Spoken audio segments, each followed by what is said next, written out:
You look at the screen, you feel that resistance, and instead of starting, you hesitate. You tell yourself you'll begin in a minute.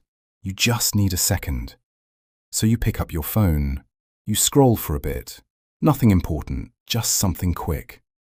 But that quick moment turns into something longer, and before you realize it, you still haven't started.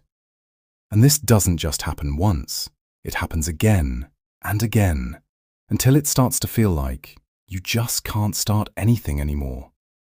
And that's where it becomes frustrating, because it doesn't make sense. You're not trying to avoid it. You actually want to do it. You know it matters.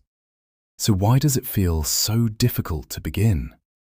Most people assume this is laziness or a lack of discipline, but that's not what's happening. There's a reason your brain reacts like this, and it comes from how it's been trained over time.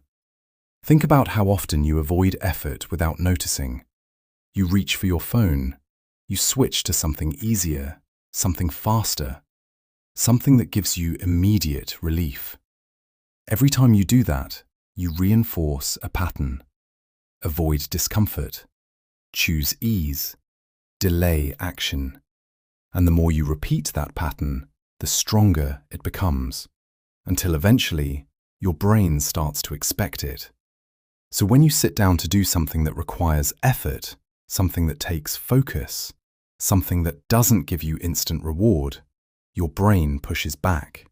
Not because you're incapable, but because it's used to something else. It's used to avoiding that exact moment, the moment where you have to start. And that moment is always the hardest part.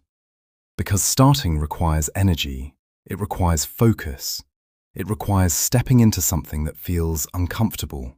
And if your brain has been trained to avoid that, it will keep avoiding it, automatically. That's why you feel stuck. That's why you delay things. That's why you keep putting things off, even when you don't want to.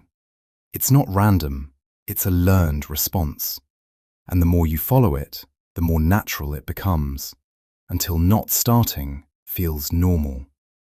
But here's the important part. This can change, not by waiting until you feel motivated, not by trying to force yourself into action, but by breaking the pattern. That means starting before you feel ready, starting while it still feels uncomfortable, starting even when your brain is telling you not to. At first, that feels difficult, because it goes against what you're used to. But if you do it enough, something begins to shift. Your brain starts to expect action instead of delay.